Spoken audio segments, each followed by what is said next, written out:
দিদিরা বন্ধুরা, এই আমি বান্ধবীর ঘরে আইছি। বান্ধবী ইলিশ মাছ আনছে, ওখানে ভাপা করব। ভাপা করবি না? রেডি করে লইতেছে। কি কি দিছে? পেঁয়াজ, সরষ, পোস্ত, রসুন, আদা, একদম মাইখা একদম ভাপা হইব। এটা জল বহাইছে, জলের উপরে ওখানে ঢাকনা দিয়া বসাইয়া দিব। বহাই দি।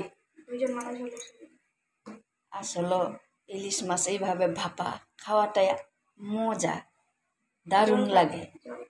একদম আগুনটা কমাইয়া বসাইয়া একদম দেখো পাটা ফুটা দিয়া ভারী করার জন্য বসাইয়া দিছে। একদম আগুনটা স্টিমটা কমাইয়া বসাইছে। এইদিকে একদম দুই বান্ধবীর জন্য একদম কড়া কড়া ফ্রাই হইব। এখন একদম আগুনটা কমাইয়া দেওয়া হয়েছে।